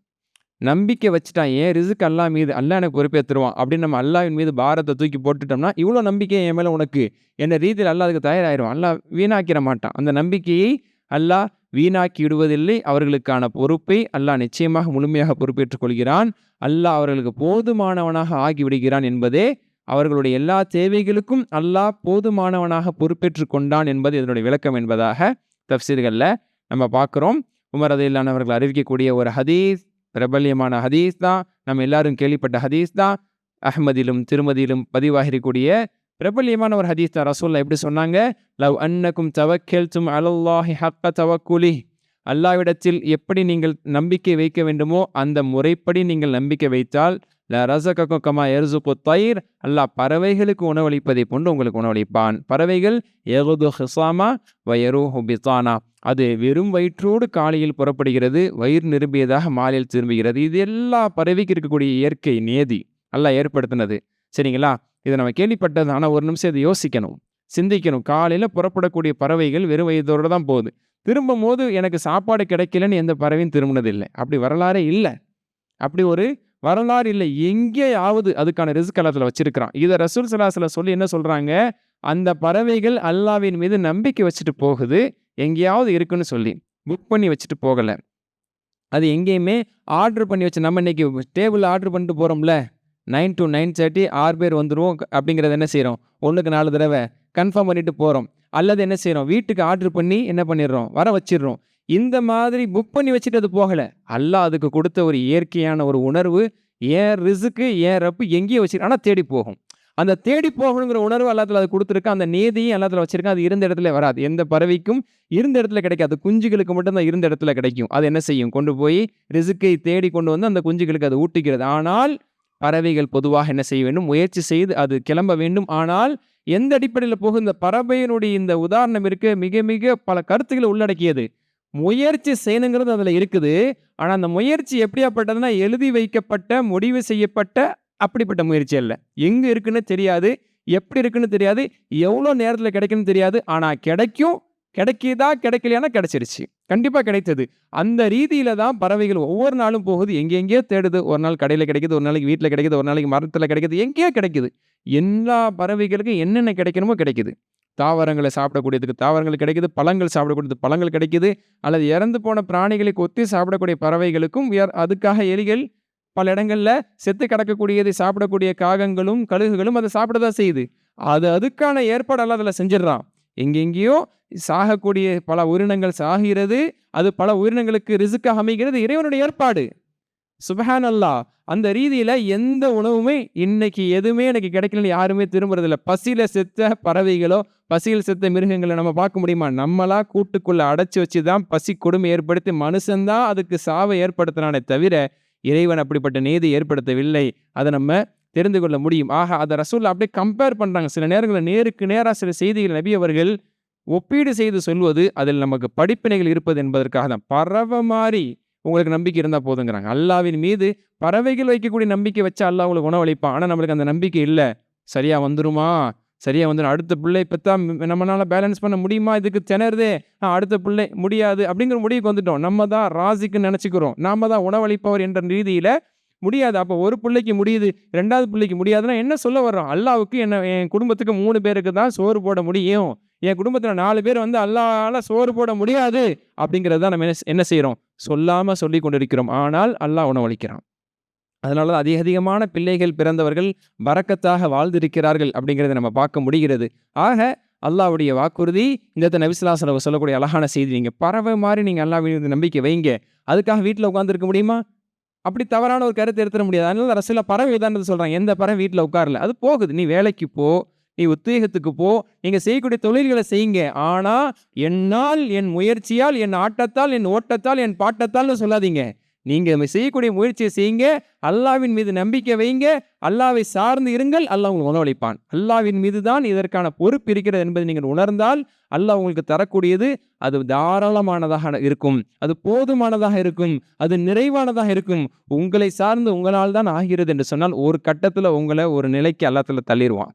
நீ தான் உன்னை சார்ந்து நீ சம்பாதிப்பதாக நீ நினைச்சல்ல, அதுக்கு நீ தான் பொறுப்பு என்று அல்லாஹ் சுப்ஹானஹு வ தஆலா ஒரு சந்தர்ப்பத்தில் கைவிட்டுருவான். அதுக்கு பிறகு அவர்கள் மிகப்பெரிய அகல பாதாளத்திற்கு அவர்கள் செல்லக்கூடிய நிலையை நாம் பார்க்க முடியும். எத்தனையோ கோடீஸ்வரர்கள் அப்படிப்பட்ட நிலைமைக்கு போயிருக்கிறாங்க. ஆக அல்லாஹ்வின் மீது நம்பிக்கை, நாம் பறவைகள் எப்படி அல்லாஹ்வின் மீது நம்பிக்கை வச்சிருக்கோ அந்த மாதிரி நம்பிக்கை வைக்கணும். நம்மளோட முயற்சியை தாண்டி அல்லாஹ்வின் மீது அசைக்க முடியாத நம்பிக்கை தான் அல்லாஹ்வுடைய ரிஸ்கை நமக்கு பெற்று தருகிறது என்பதையும் இந்த இடத்தில் அல்ஹம்துலில்லாஹ் நாம் தெரிந்து கொள்ள முடிகிறது. ஆக நமக்கு எப்பவுமே அசைக்க முடியாத நம்பிக்கை அல்லாஹ்வின் மீது இருக்கணும். அல்லாஹ் எனக்கு தருவான், அல்லாஹ் எனக்கு எழுதியிருக்கிறான் அப்படிங்கிறது, அல்லாஹ் எழுதின ரிஸ்க்கு ஒரு அடியாரை தேடி வந்து கொண்டே இருக்கும். ஒரு மனிதருக்கு அவருக்காக எழுதப்பட்ட ரிஸ்க்கை அவர் அடையாத வரை அவர் மரணமே அடைய முடியாது. அவருடைய மரணம் வந்துருச்சுன்னா அவருடைய ரிஸ்க்கு முடிஞ்சிருச்சுன்னு அர்த்தம். இன்ன ரிஸ்க லயத்லுபுல் அப்த கமா யத்லுபுஹு அஜலுஹு. ஒரு மனிதரை அவருடைய அஜல் எப்படி தேடிக்கொண்டே இருக்கிறதோ, அவருடைய தவணை அவரை தேடிக்கொண்டிருக்கிறார். அந்த தவணை வந்துட்டார்னா மூத்தாயிருவார். அவர் எங்கே மூத்தானுமோ அந்த இடத்துக்கு அல்லாஹ் அவரை கொண்டு போய் சேர்த்துரும், அந்த இடத்துல அவர் மூத்தாயிருவார். மக்காவில் மரணம் அடைய வேண்டும் என்று எழுதப்பட்டவர்கள் அவர்கள் ஹஜ்ஜிக்கு செல்வதன் மூலமாகவும் உம்ராவுக்கு செல்வதன் மூலமாக மக்களை மரணம் அடைவாங்க. அந்த தவணைக்கு அந்த இடத்துக்கு அவங்க போய் சேருவாங்க. மதினாவிலும் மக்காவிலும் உலகத்தில் எந்த பகுதியிலும், அது விமானத்திலோ அல்லது உலகத்தில் எந்த பகுதியிலோ அவர்கள் மரணம் அடைய வேண்டும் என்றெல்லாம் யாருக்கு எது எழுதியிருக்கிறானோ அந்த இடத்துக்கு கொண்டு போய் சேர்த்துருவான். யார் மரணம் அடையக்கூடாது என்றெல்லாம் அதை எழுதியிருக்கானோ அவங்க அந்த இடத்துக்கு போக முடியாது, போராடியவர்களாலும் போக முடியாது. அந்த விமான விபத்திலேயே நம்ம பார்த்தோம். போக வேண்டும் என்று மல்லு கட்டி அந்த ஒரு பெண் அந்த விமானத்தில் ஏறுவதற்கு அனுமதிக்கப்படவில்லை. அல்லாஹ்வுடைய நாட்டத்தில், அல்லாஹ்வுடைய தக்தீரில் அந்த பெண்ணுக்கான மரணம் என்பது அந்த விமானத்தில் எழுதப்படவில்லை. அதை யார் முயற்சி செஞ்சாலும் முடியாது, கெஞ்சி கூத்தாடினாலும் முடியாது. தவணை வர்ற வரைக்கும் இந்த உலகத்தில் நீ வாழ்ந்தது ஆகணும் என்பது இறைவனுடைய ஒரு ஏற்பாடு, நாட்டம். அந்த அடிப்படையில் எல்லாருக்குமே எழுதப்பட்ட தவணை என்பது அவர்களை சுற்றி கொண்டே இருக்கிறது. அந்த தவணையை நோக்கி தான் அவர்கள் போய்கொண்டே இருக்கிறார்கள். அதோடு ரசூலுல்லாஹ் சொல்கிறாங்க, அவங்களோட ரிஸ்க்கும் தான், அவங்களுக்கான ரிஸ்க்கும் எழுதப்பட்டிருக்கு. ஆனால் அந்த ரிஸ்க்கை எப்படி அடைகிறாங்க, அதுதான் விஷயம். அந்த ரிஸ்க்கை ஹராத்தை செஞ்சு அடையணும் என்பதும் ஒரு மனிதனிடத்தில் இருக்கக்கூடிய ஒரு குணம். அந்த ரிஸ்க் எழுதப்பட்டது, அது அழகான ரீதியில் நீ அடைந்து கொள், அதை ஹலான ரீதியில் நீ அடைந்து கொள் என்பதாக அல்லாஹ் வழிகாட்டுகிறான். எல்லா மனிதருக்கான ரிஸ்க்கும் எழுதப்பட்டது. ஆனால் மனிதர்கள் தான் என்ன செய்கிறாங்க, தவறான வழியை தேர்வு செய்து ஹராமின் மூலமாக, பாவத்தின் மூலமாக, அபகரிப்பின் மூலமாக, திருட்டின் மூலமாக இப்படியெல்லாம் கொள்ளையடித்து அதை தவறான ரீதியில் அடைபவர்கள் அடைந்து கொண்டு தான் இருக்கிறார்கள். ஆனால் சரியான முறையில் அடைந்தவர்கள் அதற்கான பிரதிபலிப்பை பெறுகிறார்கள். பாவமான ரீதியில் அடைந்தவர்கள் அதற்கான பிரதிபலிப்பை பெறுகிறார்கள். ஆக அல்லாஹ் சுப்ஹானஹு வ தஆலா எல்லாருக்கான ரிஸ்க்கையுமே எழுதியிருக்கிறான். அது அவங்கள தேடிக்கொண்டே இருக்கிறதாக நபி ஸல்லல்லாஹு அலைஹி வஸல்லம் அவர்களும் சொல்கிறாங்க. அந்த அடிப்படையில் நம்மளை தேடி வந்துடும். நம்ம அதற்காக செய்யக்கூடிய முயற்சி ஹலாலான முறையில் நாம் செய்ய கடமைப்பட்டிருக்கிறோம். ஆக இதுவரைக்கும் நம்ம பார்த்தது 3 விஷயங்கள். முதலாவது ரிஸ்க்குக்கான வழி என்பது தக்வா, இரண்டாவது ரிஸ்க்குக்கான வழி என்பது இஸ்திக்ஃபார், மூன்றாவது ரிஸ்க்குக்கான வழி என்பது தவக்குல், அல்லாஹ்வின் மீது வைக்க வேண்டிய முழுமையான தவக்குல். இதன் வரிசையில் 4வது செய்தி, மிக முக்கியமான செய்தி, உறவு பந்தத்தை சேர்ந்து வாழ்வது, சிலத்துர் ரஹம். இது எல்லாமே நமக்கு ரிஸ்க்குக்கும் இதற்கும் நேரடியான தொடர்புடைய விஷயமே கிடையாது. நம்ம பார்த்த தக்வாவுடைய விஷயமா இருக்கட்டும், இஸ்திக்ஃபாராக இருக்கட்டும், நம்பிக்கையாக இருக்கட்டும், உறவு பந்தத்தை சேர்ந்து வாழ்வதாக இருக்கட்டும், இதுக்கும் ரிஸ்க்குக்கும் நேரடியான தொடர்பு நமது அறிவால் அது எட்டாது. ஆனால் அல்லாஹ்வுடைய தூதர் இதில் நமக்கான ரிஸ்க்கை வாக்களித்திருக்கிறார்கள். அதன் மூலமாக அல்லாஹ் தஆலா அதுக்கான வாய்ப்பை ஏற்படுத்தியிருக்கிறான். ஒரு குழந்தைக்கு ஒன்றை கொடுக்கணும்னு நம்ம ஆசைப்பட்டோம்னா எதையாவது ஒன்று செய்ய சொல்லி, நம்மளுக்கு சந்தோஷமானது எதையாவது ஒன்று செய்ய சொல்லி கொடுப்போம். அந்த மாதிரி அல்லாஹ் சுப்ஹானஹு வ தஆலா தரக்கூடியதை சில நன்மைகளை செய்ய வைத்து அதை தர்றான். அந்த குழந்தை அதை செஞ்சாதான் நம்ம கொடுப்போங்கிறது கிடையாது. செய்யாட்டில் என்ன செஞ்சிருவோம், கொடுத்துருவோம். ஆனால் ஒரு சந்தோஷத்துக்காக வேண்டி இதனை செய், எங்கே இதை கொடு பார்ப்போம், இதை அத்தாட்டேருந்து பிடுங்க பார்ப்போம், இதை பாக்கெட்டில் வை பார்ப்போம் அப்படின்னு நம்ம சொல்கிறோம். சொன்னதோடு அது செஞ்சதுக்கப்புறம் அது செஞ்சதுக்காக அந்த குழந்தை அதை அடைந்ததை போன்று சந்தோஷமாக அந்த குழந்தை நினச்சிக்கிறோம். நம்ம மட்டும் இது செய்யலைன்னா இது நம்மளுக்கு கிடைச்சே இருக்காதுன்னு நினைக்கும். ஆனால் நம்ம என்ன செய்வோம், கெஞ்சி கூத்தாடி வேணானாலும் அந்த குழந்தைக்காக வாங்கின பொருளை அது கொடுக்க தான் போகிறோம். அதே மாதிரி அல்லாஹ் சுப்ஹானஹு நம்மளுக்காக எழுதின ரிஸ்க்கை நமக்கு தரதான் போகிறான். அதை அழகான ரீதியில் நாம் அடைய வேண்டும், அதற்கான சரியான முயற்சியை நாம் எடுக்க வேண்டும் என்று அல்லாஹ் நமக்கு வழிகாட்டுறான். அதன் மூலமாக அந்த ரிஸ்க்கை அதிகப்படுத்துகிறான். ஒரு குழந்தை அதை சந்தோஷமாக செய்யும்போது நம்ம இன்னும் சந்தோஷமாக கொடுக்குறோம், நிறைய கொடுக்குறோம், இன்னும் வாங்கி கொடுக்குறோம். அந்த மாதிரி அல்லாஹ் சொல்லக்கூடிய செய்தியை நாம் கேட்டு நடப்பதால் நமக்கான ரிஸ்க்கை இறைவன் அதிகப்படுத்துகிறான். இறையச்ச உணர்வினால் அதிகப்படுத்தப்படுகிறது, இஸ்திக்ஃபாரின் காரணத்தினால் அதிகப்படுத்தப்படுகிறது. அதே போன்று நம்பிக்கை தவக்குலின் காரணத்தினால் அதிகப்படுத்தப்படுகிறது. உறவு பந்தத்தை சேர்ந்து சேர்ந்து வாழ்வதின் காரணத்தினால் அல்லாஹ்வுடைய ரிஸ்க் அவர்களுக்கு அதிகப்படுத்தப்படுகிறது. புகாரியிலே ஒரு தலைப்பே இருக்கு. சஹி புகாரியில ஹெட்டிங் கொடுப்பாங்கல்ல, இந்த இந்த பாடம், அதாவது வித்ர் தொழுகையினுடைய பாடம் அப்படிங்கிற மாதிரி வர்ற மாதிரி, இப்படி ஒரு ஒரு தலைப்பாக கொடுக்குற மாதிரி ஒரு தலைப்பே இருக்கு. பாபு மம் பசதலஹு ஃபிர் ரிஸ்க் பிசிலத்திர் ரஹம். அதாவது உறவு பந்தத்தை சேர்ந்து வாழ்வதன் மூலமாக யாருக்கெல்லாம் ரிஸ்க் அதிகரிக்கப்படுகிறது அப்படின்னு ஒரு தலைப்பு. உறவு பந்தத்தை சேர்ந்து வாழ்வதன் மூலமாக யாருக்கெல்லாம் ரிஸ்க் அதிகரிக்கப்படுகிறது என்ற ஒரு தலைப்பே இட்டு சில முக்கியமான செய்திகளுக்கு தான் தலைப்பு கொடுப்பாங்க. அந்த மாதிரி இதுக்கு ஒரு தலைப்பு கொடுத்து இமாம் புகாரி ரஹ்மத்துல்லாஹி ஒரு ஹதீஸை கொண்டு வர்றாங்க. அபூ ஹுரைரா ரலியல்லாஹு அன்ஹு அவர்கள் அறிவிக்கக்கூடிய ஹதீஸ், மன் அஹப்ப ஐ யப்சுத லஹு ஃபி ரிஸ்கி ஐ யுப்சத லஹு ஃபி ரிஸ்கி. யாருடைய ரிஸ்க் விசாலமாக்கப்பட வேண்டும் என்று ஒருவருக்கு ஆசை இருக்கோ, யார் தன்னுடைய ரிஸ்க் அதிகப்படுத்தப்பட வேண்டும் என்று ஆசைப்படுவாரோ, வை யூஸா லஹு ஃபி அஸரி, தன்னுடைய ஆரோக்கியம், தன்னுடைய ஆரோக்கியமான ஆயுட்காலம் யாருக்கு அதிகரிக்கப்பட வேண்டும் என்று ஆசைப்படுவாரோ, ஃபல்யஸில் ரஹிமஹு, தன் உறவு பந்தத்தை அவர் சேர்ந்து வாழட்டும் அப்படின்னு ரசூலுல்லாஹ் சொல்றாங்க. 2 சொல்றாங்க. ஒன்று, யாருக்கு நிறைய ரிஸ்க் வேணுமோ, பொருளாதாரம் நிறைய வேணுமோ, அப்போ நபி ஸல்லல்லாஹு அலைஹி வஸல்லம் அவர்கள் ஏழ்மையாக வாழுங்க, ஏழ்மையே கேளுங்க அப்படி சொல்லலை. அல்லாஹ் ரிஸ்கை, பொருளாதாரத்தை தாராளமாக தருவது அது அருள் தான். இல்லாட்டி அப்படி சொல்ல மாட்டாங்கல்ல. பொருளாதாரம் அதிகமாக கிடைப்பது என்பது ஒருவருக்கான சாபம், அது ஒருவருக்கான முசீபத், ஒருவருக்கான அழிவு, அல்லது இஸ்லாம் அதை விரும்பவே இல்லைன்னா இப்படி சொல்ல மாட்டாங்களே. யாருக்கு ரிஸ்க் அதிகப்படுத்தப்பட வேண்டுமோ, யாருடைய ஆயுட்காலம் அதிகப்படுத்த வேண்டுமோ அப்படின்னு ரசூலுல்லாஹ் சொல்றாங்கன்னா அது ஆரோக்கியமானது தான். அது அல்லாஹ்வின் உதவியோடு ஹலாலான முறையில் அது கிடைத்தால் ஒரு மனிதருக்கான நற்பாக்கியம் தான் அது. அதனால தான் ரசூலுல்லாஹ் சொல்றாங்க, யாருக்கு ரிஸ்க் அதிகப்படுத்தப்பட வேண்டுமோ, ஆயுட்காலம் அதிகரிக்கப்பட வேண்டுமோ, அது ஆரோக்கியத்தோட, நல்ல ஆரோக்கியத்தோட, நம்ம படுத்த படுக்கையாக இருந்து 5 ஆண்டுகள் 10 ஆண்டுகள் படுக்கையில் கிடந்து நாமும் கஷ்டப்பட்டு இருக்கிறவங்க யாராவது சிரமப்படுத்தினா அது பாரம்தான். அதை ரசூலுல்லாஹ் விரும்பவே இல்லை. அது அப்படி நடக்கக்கூடாதுன்னு துவா செஞ்சிருக்காங்க. அல்லாஹும்ம இன்னி அஊது பிக மினல் ஹரமி என்ற ஒரு துவா செஞ்சிருக்காங்க. ஹரம் இல்லை, ஹரம் ஷரீஃப், ஹரம் இல்லை, ஹரம் அப்படின்னு சொன்னால் தள்ளாத மூதாதிய வயது. அதாவது நம்மளுடைய தேவைகள் நம்மளால் செய்ய முடியாது, நம்மளால் சாப்பிட முடியாது, நம்மளால் ஆடை உடுத்த முடியாது, நம்மளால் ஒரு சிறுநீர் கழிக்க முடியாது, நம்மளுடைய தேவையை நம்மளால் செஞ்சுக்க முடியாது, நம்மளால் நம்ம கழுவி கொள்ள முடியாதுங்கிற நிலைமை தான் தள்ளாத நிலை. அந்த நிலையை விட ரசூலுல்லாஹ் பாதுகாப்பு தேடி இருக்கிறாங்க. அந்த நிலைக்கு ரசூல் ஸல்லல்லாஹு அலைஹி வஸல்லம் அவர்கள் போகவில்லை. பெரும்பான்மையான சஹாபாக்கள் அப்படிப்பட்ட நிலைமைக்கு போனதை நம்ம பார்க்க முடியாது. ரசூலுல்லாஹ்வுடைய வாழ்க்கையோ, அபூபக்கரோட வாழ்க்கையோ, உமர் ரலியல்லாஹு வாழ்க்கையோ, உஸ்மான் ரலியல்லாஹு வாழ்க்கையோ, அலி ரலியல்லாஹு வாழ்க்கையோ, யாருமே அப்படிப்பட்ட நிலைமையில் அவங்க கடந்து பலருக்கும் பல சிரமங்களை கொடுத்து தான் அவங்க போனாங்க கிடையாது. அதுக்காக வீட்டில் கடக்கிறவங்களெல்லாம் பெரிய முசீபத்து நினைச்சிடாதீங்க. அப்படி அல்ல. சிலருடைய வாழ்க்கை அல்லாஹ் அப்படி வச்சிருக்கான். அதன் மூலமாக அவங்க பாவங்கள் மன்னிக்கப்படுது. அப்படி சிரமப்பட்டு மிகப்பெரிய ஒரு இன்னலுக்கு ஆளாகி, அதுவும் அவங்களுடைய பாவ மன்னிப்புக்கு அது காரணம். அவங்கள வச்சு செய்கிறாங்கல்ல, வச்சு செய்கிறதுனா தப்பாக நினச்சிக்காதீங்க, அவங்கள வச்சு பணிவிடை செய்கிறாங்கல்ல, வச்சு பார்த்துக்கிறாங்கல்ல, அதனால் அல்லாஹ் அவங்களுக்கு பெரிய ஒரு பாக்கியத்தை வச்சுருக்கிறான், பெரிய ஒரு நன்மையை வச்சுருக்கிறான். அதை முகசொலிப்பு இல்லாமல் நம்ம தான், நம்ம அம்மா தான், நம்ம தாத்தா தான், நம்ம பாட்டி தான் அப்படின்னு சொல்லி அவங்களுக்கு பணிவிடை செய்யக்கூடியவங்களுக்கு அல்லாஹ் நிறைய நன்மை வச்சுருக்கான். அதன் மூலம் அவங்களுக்கு எத்தனையோ பாவங்கள் மன்னிக்கப்படும். அதனால் அல்லாஹ்வால் ஏற்படுத்தப்பட்ட எல்லாமே அதை நன்மையாக எடுத்துக்கொண்ட நன்மை, அதை பாரமாக எடுத்துக்கொண்டால் அதை முசீபத்தாக எடுத்துக்கொண்டால் முசீபத். அந்த ரீதியில் அல்லாஹ் ஒருவருக்கு ஒரு மாதிரி நாடி இருக்கிறான். அனஸ் ரலியல்லாஹு அன்ஹு மிக சிறந்த சஹாபி. ஆனால் அவங்க 100 வயசுக்கு மேலே இருந்தாங்க, தள்ளாத வயதில் இருந்தாங்க. எந்த அளவுக்குனா கடைசி காலத்தில் நோன்பு கூட பிடிக்க முடியல. அனஸ் ரலியல்லாஹு அன்ஹு எந்த அளவுக்கு தள்ளாத வயதுக்கு போனாங்கன்னா, நோன்பு கூட பிடிக்க முடியாத அளவுக்கு வயசு கடந்து போயிட்டாங்க. ஒரு நோன்புக்கு பதிலாக ஏழைக்கு உணவளிச்சாங்கன்னு பார்க்குறோம். அதனால் எல்லா மாதிரியுமே முன்னுதாரணம் இருக்குது. எதையாவது ஒரு செய்தியை சொல்கிறத நம்ம இன்னொரு கோணத்தில் நம்ம அது தவறாகவும் எடுத்துக்கக்கூடாது. ஆக இது எல்லாம் ஒரு நற்பாக்கியம்தான். ஆனால் அப்படிப்பட்ட ஒரு நிலைமைக்கு போகாமல் ஒரு மதிப்போடே வாழ்ந்துட்டு ஒரு மதிப்போடே மூத்தா போகிறது என்பது அது ஒரு மதிப்பு தான், அது ஒரு பேரு தான். அதை ரசூலுல்லாஹ் விரும்பி இருக்கிறாங்க. அந்த நிலையை விட்டு நான் தாண்டி போகிறதை விட்டு நான் யா அல்லாஹ் ஒன்றை நான் பாதுகாப்பு தேடுன்னு நபி ஸல்லல்லாஹு அலைஹி வஸல்லம் அவர்கள் பாதுகாப்பு தேடி இருக்கிறாங்க. அப்படிப்பட்ட நிலை இல்லாமல் இருக்கணும். ஆனால் ஆரோக்கியமான ரீதியில் நம்ம வாழ்ந்துட்டு போகணும். 50 வயசு வாழ்ந்தாலும் ஆரோக்கியமாக, 80 வயசு வாழ்ந்தாலும் ஆரோக்கியமாக நம்மளுடைய தேவையை நம்ம பார்த்துக்கிறோம் அப்படின்னு நம்ம யாருக்கும் பாரம் இல்லை.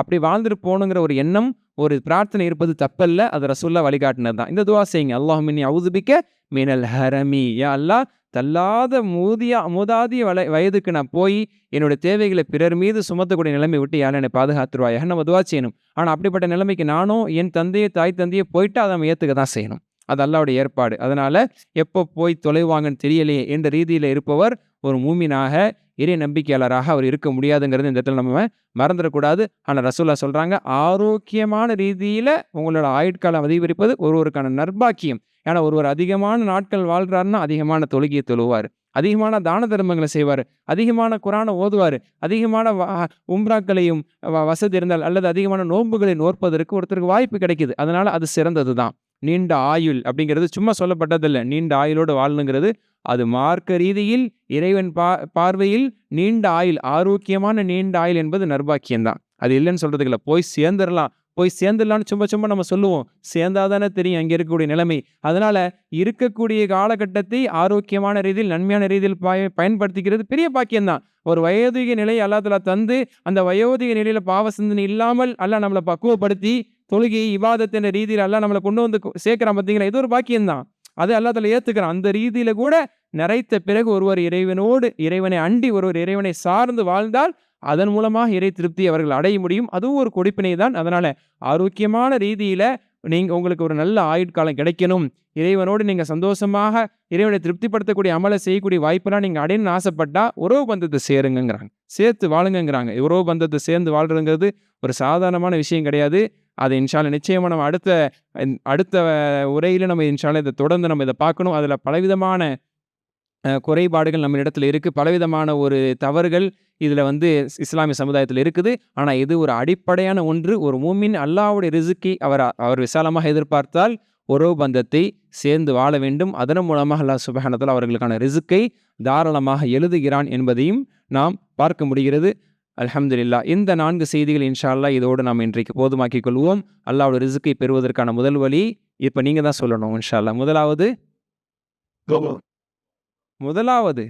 தக்வா, 2வது இஸ்திக்ஃபார் தௌபா, 3வது தவக்குல், 4வது உறவு பந்தத்தை சேர்ந்து வாழுவது. இந்த உறவு பந்தத்தை சேர்ந்து வாழ்வதில்ங்கிறதுல இன்னும் கொஞ்சம் விளக்கங்கள், விவரங்கள் நாம் தெரிஞ்சு கொள்ள வேண்டிய நிறைய செய்திகள் இருக்கு இன்ஷா அல்லாஹ். அதை நாம் அடுத்த அந்த உரையிலே அல்லாஹ்வுடைய நாட்டத்தை கொண்டு நாம் இன்ஷா அல்லாஹ் தொடருவோம்.